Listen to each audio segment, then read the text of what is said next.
Merhaba arkadaşlar, örgü kanalıma hoş geldiniz. Kız bebeklerimiz için kolay ve güzel tığ işi bir bebek takımı yaptım. Salopet tulum, tığ işi ayakkabı ve saç bandından oluşan bir takım arkadaşlar. Bakın, salopet tulumu bebeğin üzerine giydirdim. Bu bebek mankenimiz 3 aylık bebek ölçüsünde. Ben bugün bu salopet tulumu 3-6 ay arası bebek ölçüsüne göre yapıyorum. Manken bebeğimizde nasıl durduğunu görün diye bakın manken bebeğe giydirdim. Bakın bu saç bandı da çok güzel arkadaşlar. Tığ işi ayakkabılar da çok güzel. Siz de bunun gibi güzel bir takım yapmak isterseniz tığ işi ayakkabı ve saç bandının anlatımını yaptım. YouTube kanalıma yükledim. Bunların olduğu YouTube linkini izlediğiniz bu videonun açıklama bölümüne ekliyorum. Siz o linkler üzerine tıklarsanız bunun gibi güzel bir takım yapabilirsiniz. Biz bugün bu kolay ve güzel salopet tulumu yapacağız arkadaşlar. Bakın omuzdan bağlamalı yaptım bu şekilde. 4 ip askı yaptım. Bunları omuzunda bebeğin büyüklüğüne göre bağlıyoruz. Arka görüntüsü de bakın bu şekilde. Bakın kol altının görüntüsü bu şekilde. Bacak örgüleri de bu şekilde.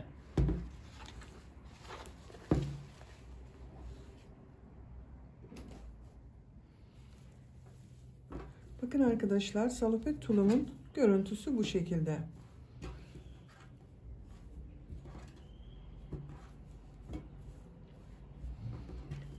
Salopet örgüsüne yakadan zincir yaparak başlıyoruz. Ben bugün 3 aylık bebek için yaptım. Bu ölçüde yaptım arkadaşlar. Siz bu salopet tulumu her yaş çocuklarınız için yaparak kullanabilirsiniz. Yeni doğan bebek için uygun 1, 2, 3, 4, 5 yaş her yaş çocuklarınız için yapabilirsiniz. Ben bu renk iplik kullanmayı tercih ettim. Bakın bu ipliği kullandım. Kullandığım iplik üzerinde 100 gram iplikte 240 metre var. Bu iplikten 1,5 adet iplik kullandım. Siz daha ince iplik kullanıyorsanız 1 adet iplik yeterli olacaktır. Bir tane 100 gramlık iplik yeterli olacaktır. İplik orta kalınlıkta bir iplik. Bakın çok ince değil.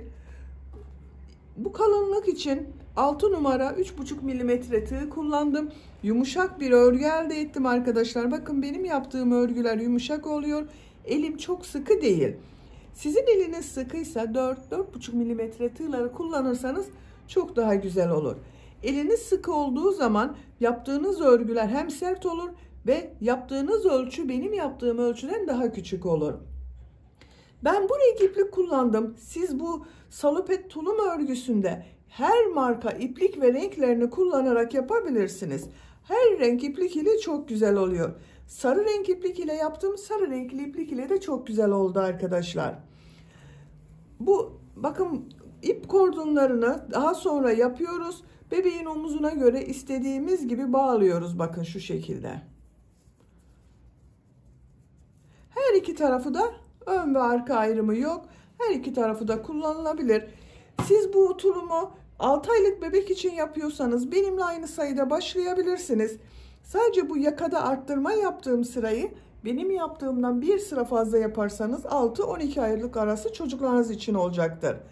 1-2 yaş çocuklarınız için yapmak istiyorsanız da bu zincir sayısını 2 zincir veya 4 zincir fazla başlayabilirsiniz. Modeller denk gelecektir arkadaşlar. O şekilde başlarsanız yüksekliğinde yine çocuğunuza ait bir tuluma ölçerek yapabilirsiniz. Ölçülerini videonun sonunda ölçüyorum arkadaşlar. Oraya bakabilirsiniz.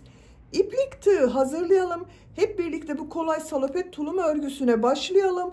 Örgü kanalıma abone değilseniz abone olmayı unutmayın lütfen arkadaşlar. Videolarıma beğeni ve yorumlarınızı da yaparsanız çok sevinirim. Hepinize kolay gelsin. İyi çalışmalar.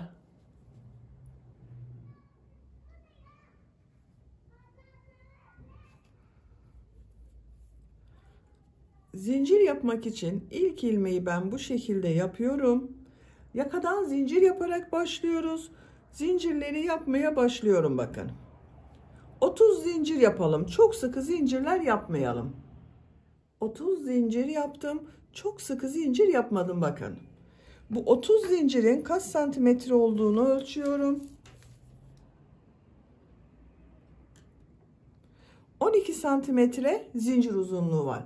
12 santimetre için ben 30 zincir yaptım arkadaşlar. Sizin elinizin sıklığına göre daha az veya daha çok sayıda zincir yapabilirsiniz. Şimdi bu zincirler üzerine trabzan yapacağız. Tığ üzerine iplik alıyorum. 1, 2, 3 ilmek atlıyorum. 4. ilmeğe trabzan yapıyorum. Bu 3 ilmek atladığımda bir trabzan oluyor. Bununla birlikte toplam 27 trabzan yapacağız. Her ilmek üzerine bir trabzan yapıyorum.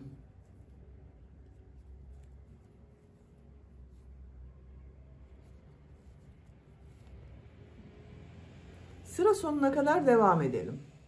Sıra sonuna kadar tamamladım.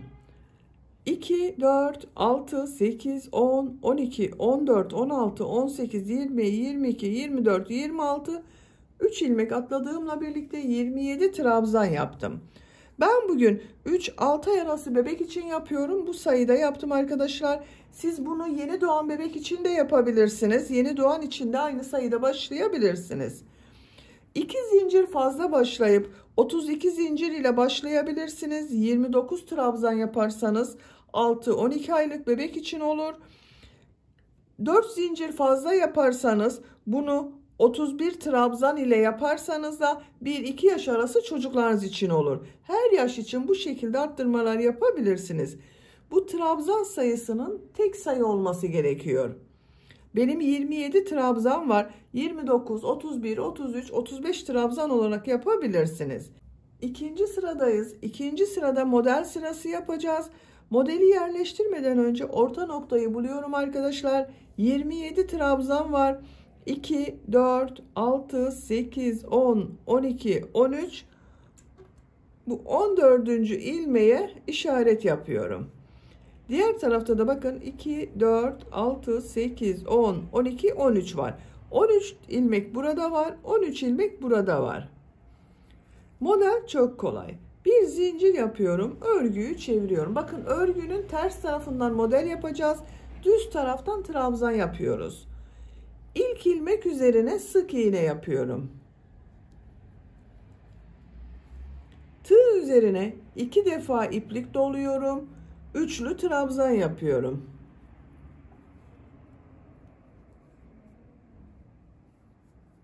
Sık iğne yapıyorum. Bakın bu şekilde kabarık bir model elde ediyoruz arkadaşlar. Tığ üzerine 2 defa iplik doluyorum. Üçlü trabzan yapıyorum. Sık iğne yapıyorum. Üçlü trabzan yapıyorum.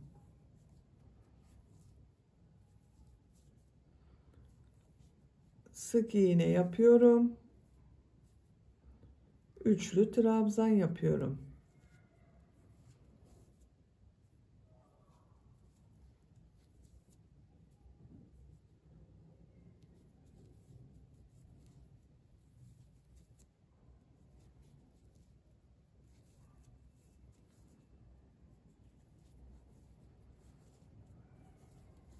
Bakın üçlü trabzan yaptım. Bu işaretten önce bu ilmeğe sık iğne yapıyorum. Bir zincir yapıyorum. Arttırma yeri için bir zincir yaptım. Bu işaret yaptığım bir ilmeği atlıyorum. Diğer ilmeğe sık iğne yapıyorum. Bakın buraya bir zincir yaptım.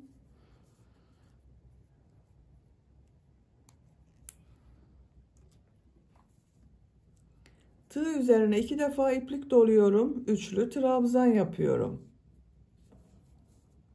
Sık iğne yapıyorum. Üçlü trabzan yapıyorum. Bakın modelin görüntüsü bu şekilde. Bu işaret yaptığım yere kadar 2, 4, 6 model yaptım. Diğer tarafa da 6 model yapacağız. Sıra sonuna kadar devam edelim. Sıra sonuna kadar modelleri yaptım. Bakın buraya bir üçlü trabzan yaptım. Son ilmeği sık iğne yapacağız. Bir alt sırada 3 ilmek atlayarak yaptığım bir trabzan var. Bunun son zincir üzerine bakın sık iğne yapıyorum. Sıra başında da sık iğne başladım. Sıra sonunda sık iğne ile bitirdim. Bu sırada model yerleştirmeyi yaptım. 1, 2, 3, 4, 5, 6. 1, 2, 3, 4, 5, 6 model var. Burada yaptığım bir zincir arttırma yeri olacak arkadaşlar. Bir zincir yapıyorum. Örgüyü çeviriyorum. Trabzan sırasındayım. Her ilmek üzerine trabzan yapıyorum. İlk ilmeğe trabzan yapıyorum. Bakın model üzerinde bulunan bu ilmeğe trabzan yapıyorum. Sık iğne üzerine trabzan yapıyorum. Model üzerine trabzan yapıyorum.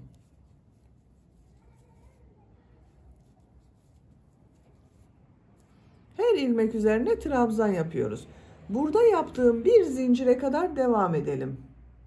Burada yaptığım bir zincire kadar trabzan yaparak tamamladım. Bu bir zincir üzerine bir trabzan, bir zincir, bir trabzan yapıyorum.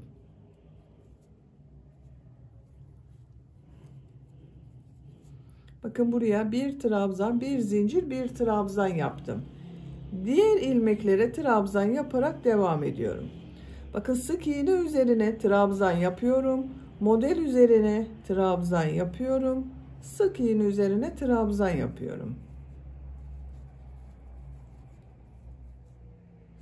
Sıra sonuna kadar devam edelim. Sıra sonuna kadar tamamladım. Bir zincir yapıyorum. Örgüyü çeviriyorum. Model sırasındayım. Burada yaptığım gibi modeller yapıyoruz. İlk ilmeğe sık iğne yapıyorum. Tığ üzerine 2 defa iplik doluyorum. Üçlü trabzan yapıyorum. Sık iğne yapıyorum. Üçlü trabzan yapıyorum. Sık iğne yapıyorum. Bu arttırma zincirine kadar devam edelim. Arttırma yaptığım yere kadar modelleri yaptım. En son ilmeğe üçlü trabzan yaptım. Bu arttırma zinciri üzerine bir sık iğne, 2 zincir, bir sık iğne yapıyorum.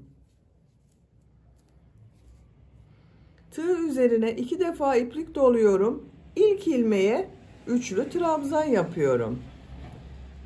Yine bir üçlü trabzan, bir sık iğne yapıyorum. Bakın. Sık iğne yapıyorum. Üçlü trabzan yapıyorum. Sık iğne yapıyorum. Bu sırada bakın 1, 2, 3, 4, 5, 6, 7 model oldu. 6 model ile başladık. Bu sırada 7 model oldu. Sıra sonuna kadar model yaparak devam edelim. Sıra sonuna kadar tamamladım. İkinci model sırasını bitirdim. Bakın arkadaşlar, bir zincir yapıyorum. Örgüyü çeviriyorum. Trabzan sırasındayım. İlk ilmeğe trabzan yapıyorum.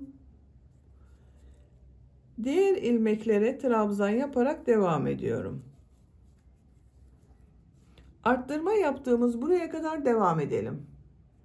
Buraya kadar trabzan yaptım. Bu arttırma zinciri üzerine bir trabzan, bir zincir, bir trabzan yapıyorum. İlmekler üzerine trabzan yaparak devam ediyorum. Sıra sonuna kadar devam edelim. Sıra sonuna kadar tamamladım. Bir zincir yapıyorum. Örgüyü çeviriyorum. Model sırasındayım. Örgünün ters tarafındayım bakın. İlk ilmeğe sık iğne yapıyorum. Tığ üzerine 2 defa iplik doluyorum. Üçlü trabzan yapıyorum. Sık iğne yapıyorum. Üçlü trabzan yapıyorum. Sık iğne yapıyorum. Bakın bu şekilde. Yaka örgüsü bu şekilde devam edecek. Bir sırada model yapacağız. Bir sırada trabzan sırası yapacağız. Bakın bu arttırma yerlerinde yine trabzan sırası yaparken bir trabzan, bir zincir, bir trabzan yapıyoruz. Model yaparken bir sık iğne, 2 zincir, bir sık iğne yapıyoruz. Yapacak olduğunuz çocuğun büyüklüğüne göre yaka örgüsünü istediğiniz kadar model sırası yaparak tamamlayalım. Yaka bölümünün örgüsünü yapacağım ölçü için ben tamamladım. 1, 2, 3, 4, 5, 6 model sırası yaptım. Bakın en son model sırasında bitirdim arkadaşlar. Santimetre olarak ölçüyorum. 9,5 santimetre yükseklik var. Siz daha büyük çocuk için yapıyorsanız bir sıra daha model sırası devam edebilirsiniz. O zaman bu yaptığınız örgü daha büyük olur arkadaşlar. Ben burada bitiriyorum. Şimdi bunun aynısından bir tane daha yapacağız.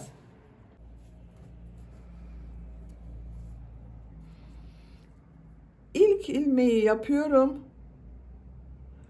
Zincirleri yapmaya başlıyorum. Ben 30 zincir ile başladım. Siz kaç zincir ile başladıysanız aynı sayıda zincir yapalım. 30 zinciri tamamlayalım. 30 zincir yaptım. Bakın arkadaşlar, yine çok sıkı yapmadım. Aynı sayıda yaptım. Tığ üzerine iplik alıyorum. 1, 2, 3 ilmek atlıyorum. 4. ilmek içine trabzan yapıyorum. Bu 3 ilmek atladığımda bir trabzan. Bunda ben 27 trabzan yaptım. Buraya da 27 trabzan yapıyorum. Sıra sonuna kadar devam edelim. Zincirler üzerine trabzan olarak tamamladım. Yine ortada bulunan ilmeğe işaret yapıyorum. 2, 4, 6, 8, 10, 12, 13. Bakın 14. ilmek. Diğer tarafta da 13 ilmek var. 2, 4, 6, 8, 10, 12, 13 ilmek. Model sırası yapıyoruz. Bir zincir yapıyorum. Örgüyü çeviriyorum. Sık iğne yapıyorum. Üçlü trabzan yapıyorum. Sık iğne yapıyorum. Üçlü trabzan yapıyorum. Sık iğne yapıyorum. Model sırası yapıyoruz arkadaşlar. Bu bölümde diğer bölümün aynı olacak. Bu bölümü de aynı sırada, aynı sayıda tamamlayalım gelelim. Diğer bölüm örgüsünü aynı sayıda başladım. Bakın aynı şekilde yaptım. 1, 2, 3, 4, 5, 6 model sırası yaptım. Orada bitirdim. 1, 2, 3, 4, 5, 6 model sırası yaptım. Bakın trabzan sırasının olduğu sıraya geldim, bitirdim. Bu iki bölümü bu sırada birleştireceğiz arkadaşlar. Trabzan sırası yaparken iki bölümü birleştireceğiz. Bakın şu şekilde artık örgü tek parça şeklinde devam edecek.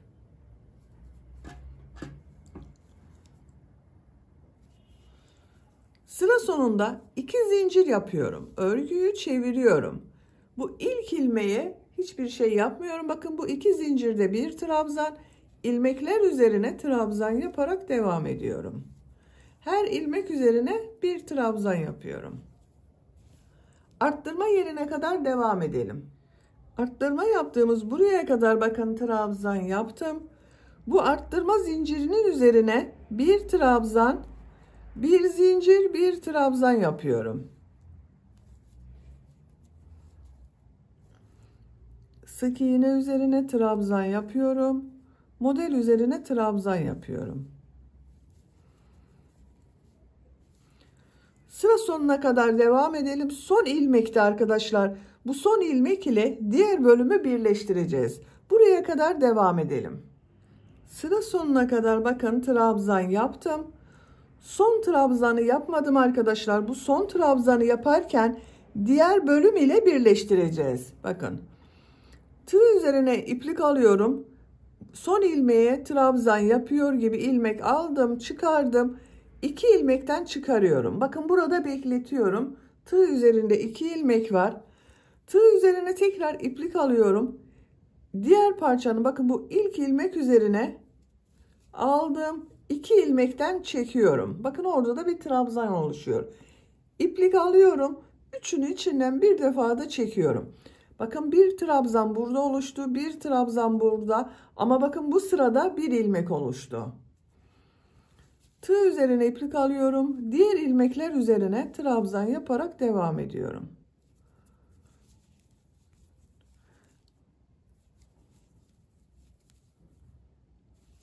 Arttırma yaptığımız buraya kadar devam edelim. Buraya kadar bakın trabzan yaptım.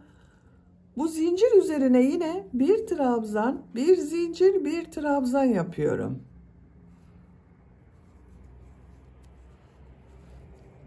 Bakın bu sık iğne ilmeği üzerine trabzan yapıyorum. Model üzerine trabzan yapıyorum.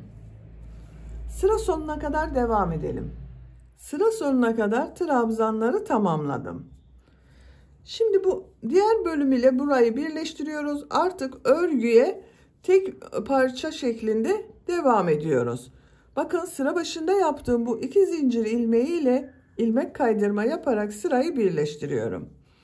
Bakın artık birleştirdik iki tarafı. Bu sırada trabzanlar yaptım. Arttırma yerlerinde yine bir trabzan, bir zincir, bir trabzan yaptım. Model sırasındayım. Bir zincir yapıyorum. Örgüyü çeviriyorum. Bu ilk ilmek üzerine sık iğne yapıyorum. Tığ üzerine 2 defa iplik doluyorum. Üçlü trabzan yapıyorum. Model yapıyoruz. Yaka bölümünde yaptığımız modeli devam ediyoruz. Bir sık iğne, bir üçlü trabzan yapıyoruz. Arttırma yaptığımız buraya kadar devam edelim. Arttırma yaptığım buraya kadar modelleri yaptım. Son ilmek üzerine üçlü trabzan yaptım. Yaka bölümünde yaptığımız gibi gövde bölümünde de aynı şekilde devam ediyoruz. Bakın bu zincir üzerine bir sık iğne, 2 zincir, bir sık iğne yapıyorum. Tığ üzerine 2 defa iplik doluyorum. Üçlü trabzan yapıyorum. Sık iğne yapıyorum. Üçlü trabzan yapıyorum. Modelleri yapmaya devam ediyorum. Bakın hiçbir değişiklik olmadı. Burada yaptığımız gibi devam ediyoruz. Bu şekilde modelleri yaparak devam edelim. Buraya yine arkadaşlar bir sık iğne, 2 zincir, bir sık iğne yapacağız. Sıra sonuna kadar modelleri devam edelim. Sıra sonuna kadar modelleri tamamladım. Bakın en son üçlü trabzan yaptım. Sıra başında yaptığım bu sık iğne ile ilmek kaydırma yaparak birleştiriyorum. Bakın burada yine arkadaşlar model, sık iğne, model. Hiç değişiklik olmadı. Görüntüsü bu şekilde. 2 zincir yapıyorum. Örgüyü çeviriyorum. Bu sırada yine trabzan sırası yapıyorum. Bu ilk ilmeği yapmıyorum. Bakın bu 2 zincir, bir trabzan oluyor. Bu ilmek üzerine trabzan yapıyorum. Diğer ilmeklere trabzan yaparak devam ediyorum. Bu arttırma yerine kadar devam edelim. Orayı yine sizinle yaparız. Arttırma yaptığım bakın buraya kadar trabzan yaptım. Burada da devam ediyoruz arkadaşlar. Buraya bir trabzan, bir zincir, bir trabzan yapıyorum. Hiçbir değişiklik yapmıyoruz. Bakın gövde bölümünde de bir trabzan, bir zincir, bir trabzan yapıyorum. Diğer ilmeklere yine trabzan yaparak devam ediyorum.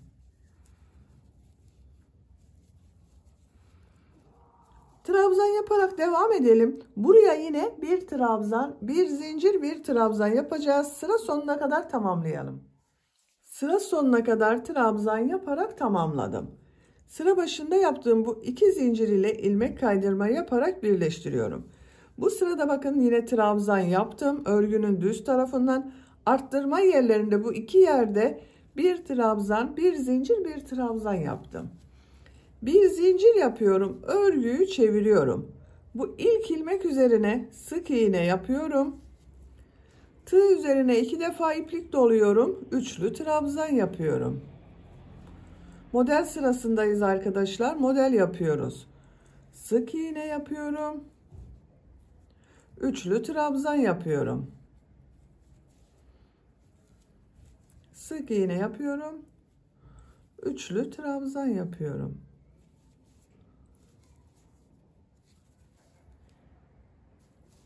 Sıra sonuna kadar devam edelim. Model yaparak sıra sonuna kadar tamamladım. En son bakın üçlü trabzan yaptım. Yaptığım bu üçlü trabzanı bu sıra başında yaptığım sık iğne ile ilmek kaydırma yaparak birleştiriyorum. Bakın birleştirme yaptığım yerin görüntüsü bu şekilde. 2 zincir yapıyorum. Örgüyü çeviriyorum. Bu sırada trabzan sırası yapıyoruz. Tığ üzerine iplik alıyorum. Bakın aynı ilmeğe yapmıyorum. Bu ilmek yerine buraya 2 trabzan yaptım. Bu model yaptığım ilmeğin üzerine trabzan yapıyorum. Her ilmek üzerine bir trabzan yapıyorum. İlmek atlamamaya dikkat edelim arkadaşlar. İlmek atladığımız zaman modeller bir sonraki sırada denk gelmiyor. Bakın trabzan yapıyoruz. Arttırma yerinde yine bir trabzan, bir zincir, bir trabzan yapıyoruz. Sıra sonuna kadar devam edelim. Sıra sonuna kadar tamamladım. Sıra başında yaptığım bu 2 zincir ile ilmek kaydırma yaparak sırayı birleştiriyorum. Bakın bir sıra trabzan yaptım. Bu arttırma yaptığımız yerde yine bir trabzan, bir zincir, bir trabzan yaptım.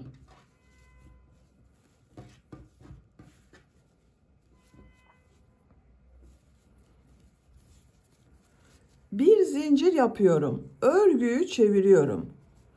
Bu ilk ilmek üzerine bakın. Aynı ilmeğe yapıyorum arkadaşlar. Bir sık iğne yapıyorum. Model yapıyoruz bu sırada. Tığ üzerine 2 defa iplik doluyorum. Üçlü trabzan yapıyorum. Sık iğne yapıyorum. Üçlü trabzan yapıyorum. Sık iğne yapıyorum. Üçlü trabzan yapıyorum. Sık iğne yapıyorum. Bakın arkadaşlar, sıra sonuna kadar devam edelim. Bu sık iğne ile ilmek kaydırma yaparak sırayı birleştirelim. Örgüyü çevirelim. Bir sonraki sırada trabzan yapalım. Örgünün ters tarafından model yapıyoruz. Düz tarafından trabzan yapıyoruz arkadaşlar. Bunu unutmayalım. Örgü bu şekilde devam edecek, gövde bölümü. Bir sıra model, bir sıra trabzan sırası yaparak bu arttırma yerlerinde yine arttırmaları yapıyoruz. Örgüye devam edelim. Gövde örgüsünü yapacağım ölçüye göre tamamladım. 1, 2, 3, 4, 5, 6, 7, 8, 9, 10, 11, 12, 13, 14 model sırası yaptım. En son trabzan sırasını yaptım. İlmek kaydırma yaparak sırayı birleştirdim. İpliği kesiyorum.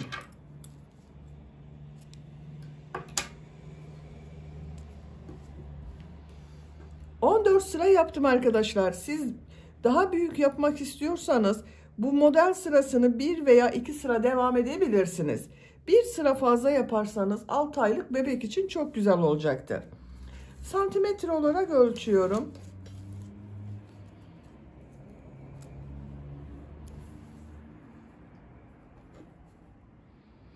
...24 santimetre yükseklik var. Siz bunu 25-26 santimetre olarak yapabilirsiniz.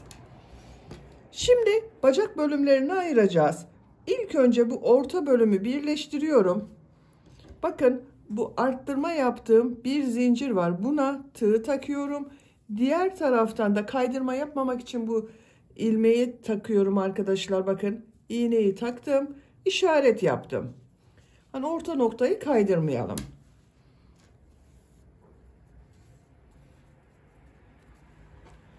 Buradan bakın işaret yaptım. 1, 2, 3. ilmekten karşıdan da 1, 2, 3, 2 ilmeği birleştiriyorum. Buradan bir ilmek alıyorum. Zincir yapıyorum, sağlamlaştırdım. İlmek kaydırma yaparak birleştiriyorum. Bakın şu şekilde karşılıklı iki taraftan da ilmeği takıyorum, çekiyorum, çıkardım. İlmek kaydırma yapıyoruz. 6 ilmeği bu şekilde birleştireceğiz. İşareti çıkarıyorum artık arkadaşlar.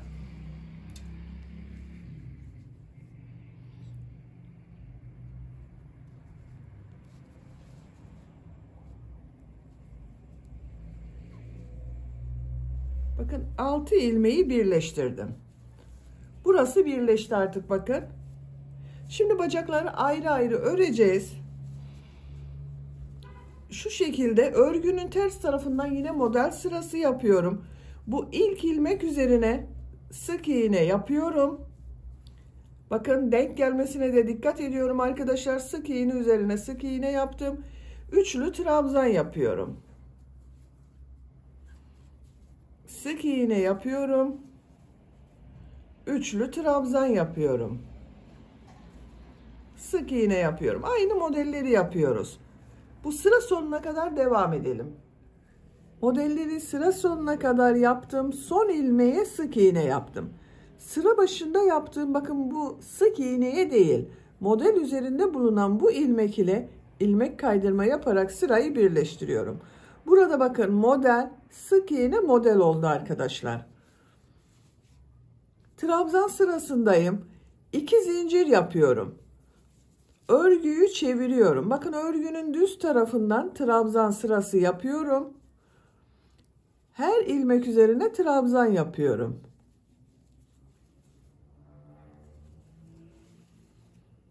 Sıra sonuna kadar devam edelim. Sıra sonuna kadar trabzan yaptım. İlk ilmek ile ilmek kaydırma yaparak sırayı birleştiriyorum. Bakın bir sıra model yaptım, bir sıra trabzan sırası yaptım. Buradan itibaren artık bir düz bir ters örgüler yapacağız. Siz isterseniz bu bacak boyunu bir model sırası ve trabzan sırası yaparak biraz uzun yapabilirsiniz. 2 zincir yapıyorum. İlk trabzan bakın şu şekilde boşluktan alıp trabzan yapıyorum.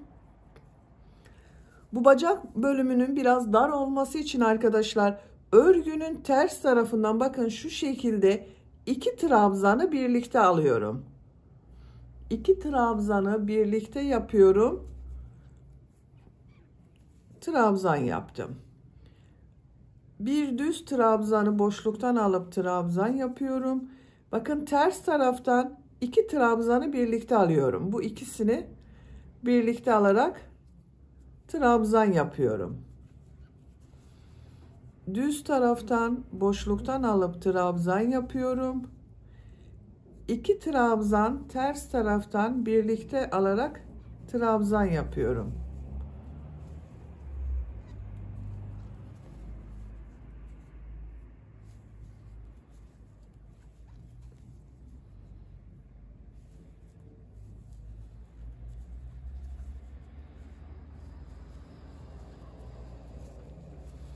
Bakın bu şekilde bir görüntü elde ediyoruz. Sıra sonuna kadar devam edelim. Sıra sonuna kadar tamamladım. Son trabzanı düz taraftan bakın bir trabzan boşluktan aldım, trabzan yaptım. İlk yaptığım bu ilmek ile ilmek kaydırma yaparak birleştiriyorum. Sıra başında yaptığım bu 2 zincir bakın ters tarafta görünen trabzan oldu. Bacak örgüsünün görüntüsü bu şekilde. Şimdi bu yaptığımız trabzanları nasıl görüyorsak o şekilde boşluktan alıp trabzan yapıyorum. 2 zincir yapıyorum. Düz tarafta görüyorum. Düz taraftan boşluktan alıp trabzan yapıyorum. Ters tarafta görüyorum. Boşluktan alıp trabzan yapıyorum. Eksiltme yapmıyorum bakın arkadaşlar. Birer defa yapıyorum. Ters taraftan boşluktan alıp trabzan yapıyorum. Düz taraftan boşluktan alıp trabzan yapıyorum.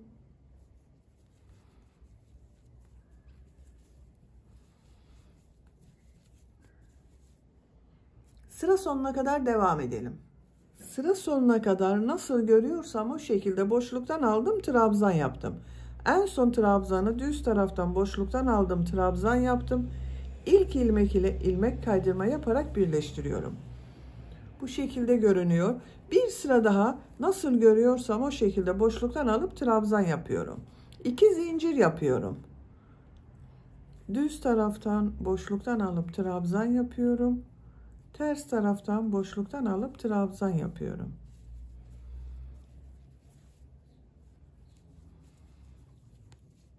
Sıra sonuna kadar devam edelim. Sıra sonuna kadar tamamladım. İlk ilmek ile ilmek kaydırma yaparak birleştiriyorum. İpliği kesiyorum.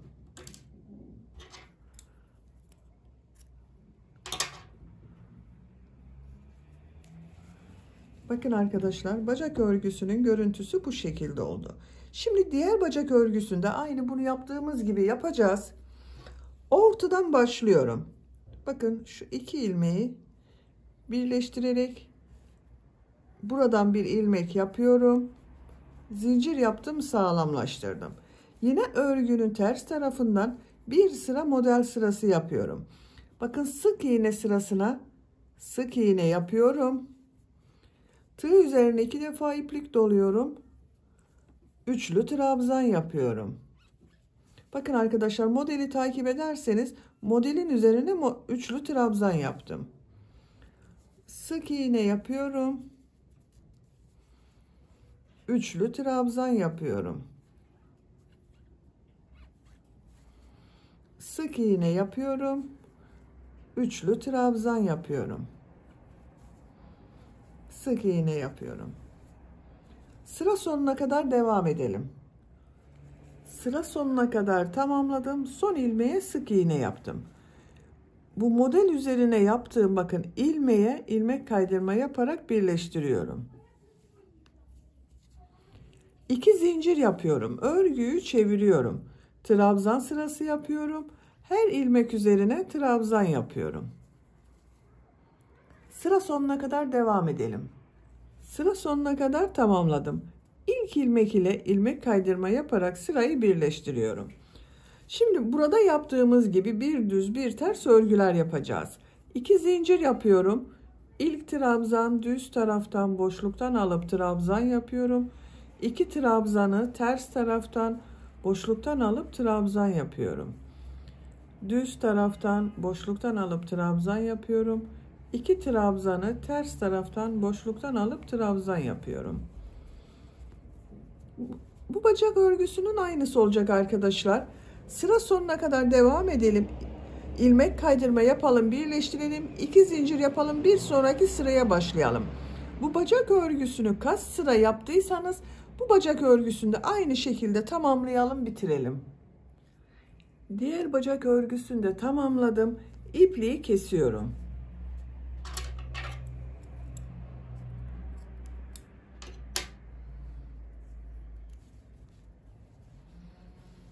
Bakın arkadaşlar, ikisi aynı şekilde oldu.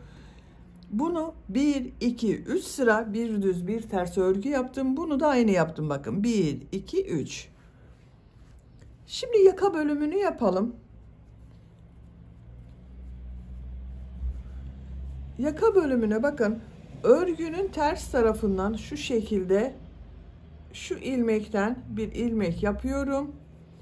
Sık iğne sırası yapacağız. Aynı ilmeğe sık iğne yapıyorum. Diğer ilmeklere sık iğne yaparak devam ediyorum. Her ilmek üzerine bir sık iğne yapıyorum. Sıra sonuna kadar devam edelim. Sıra sonuna kadar sık iğne olarak tamamladım. İpliği kesiyorum. Bakın trabzan sırası üzerine bir sıra sık iğne yaptım. Görüntü bu şekilde. Şimdi diğer tarafa da bir sıra sık iğne yapacağız. Daha sonra askılarını yapacağız. Yine örgünün ters tarafından başlıyorum. Bakın buradan bir ilmek yapıyorum. Burada yaptığım gibi sık iğne yapıyorum. İlk ilmeğe sık iğne yapıyorum. Diğer ilmeklere sık iğne yaparak devam ediyorum.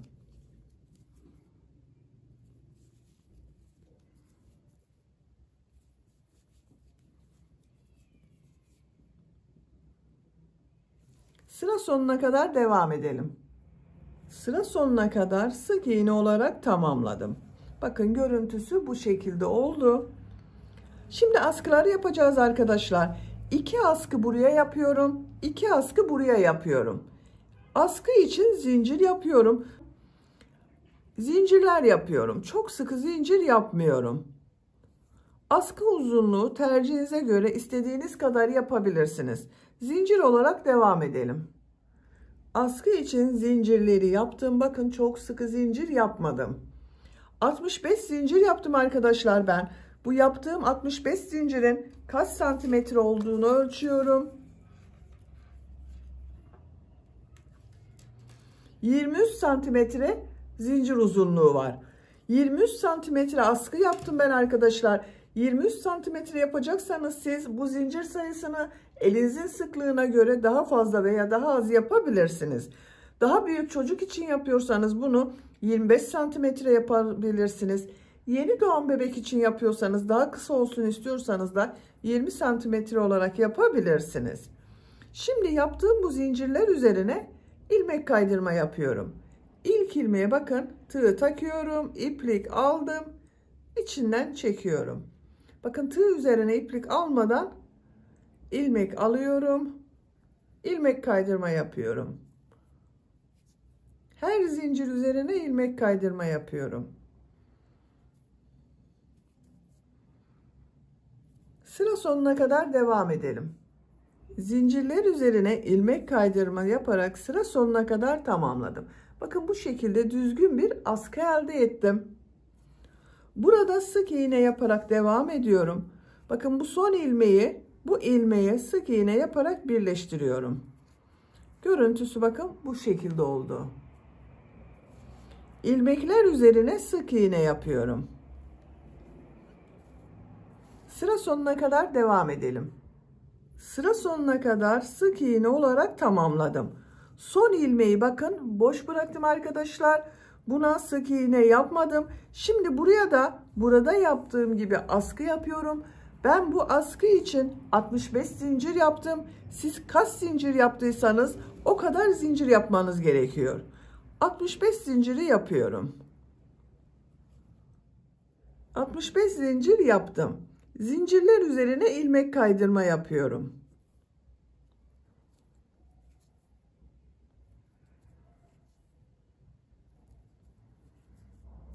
Sıra sonuna kadar devam edelim. Zincirler üzerine ilmek kaydırma yaparak sıra sonuna kadar tamamladım. Burada bulunan son ilmek üzerine sık iğne yapıyorum. Bakın 2 askı örgüsünü tamamladık. Diğer tarafa da 2 askı yapacağız arkadaşlar. Oraya gitmek için kol çevresinde sık iğne yapıyorum.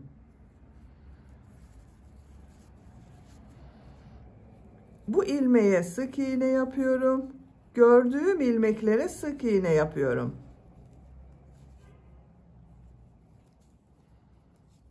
Bakın bu şekilde. Buraya kadar devam edelim. Buraya kadar sık iğne yaptım. Diğer tarafa devam ediyorum. Bakın bu ilmeğe sık iğne yapıyorum. Gördüğüm ilmeklere sık iğne yapıyorum.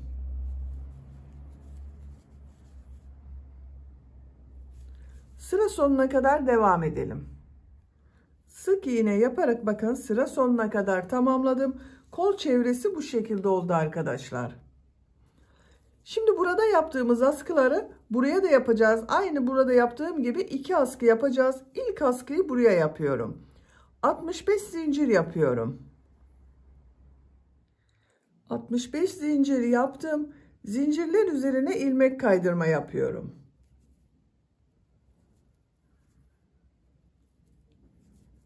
Sıra sonuna kadar devam edelim. İlmek kaydırma yaparak sıra sonuna kadar tamamladım. Bu ilmeğe sık iğne yapıyorum. Sık iğne yaparak devam ediyorum. Bu iplik ucunu da içinde tutuyorum bakın.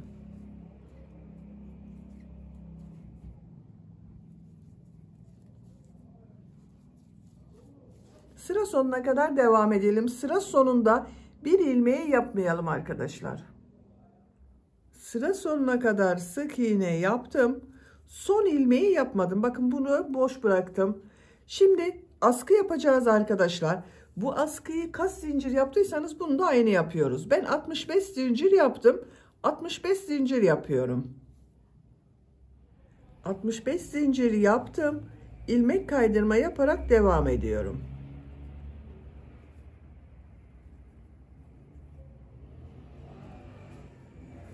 Sıra sonuna kadar devam edelim. Zincirler üzerine ilmek kaydırma yaparak tamamladım. Bu son ilmeğe sık iğne yapıyorum. Bakın 4. askıyı yaptık. Askılarını bitirdik. Son olarak bu kol çevresinde de burada yaptığım gibi sık iğne yapıyorum. Bakın şu şekilde ilmekler üzerine sık iğne yapıyorum.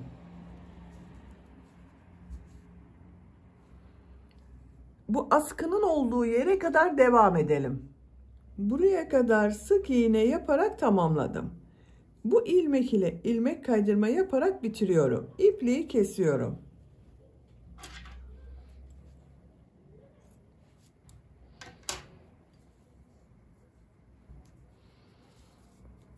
İplik ucunu örgünün ters tarafında şu şekilde kaybediyorum.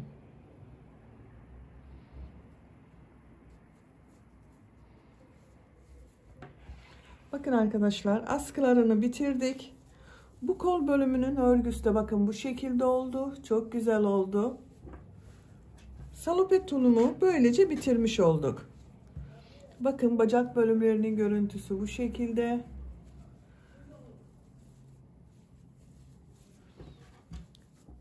Bu ip kordonları bebeğin boyuna göre istediğiniz yerden ayarlama yaparak bağlayabiliriz.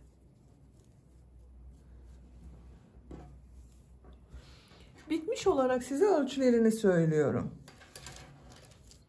Kol altının buradan bakın bu birleştirme yaptığımız yerden gövde genişliğini ölçüyorum. 22 santimetre yüksekliğini ölçüyorum. Yakadan uca kadar olan yükseklik 27 santimetre. Ben bugün 3 aylık bebek için yaptım. Bu ölçüde oldu arkadaşlar. Bakın çok güzel oldu. Beni dinlediğiniz ve izlediğiniz için hepinize çok teşekkür ederim. Örgü kanalıma abone değilseniz abone olmayı unutmayın lütfen. Sizlerle yeni örgülerde görüşmek dileğiyle. Hoşça kalın, sevgiyle kalın.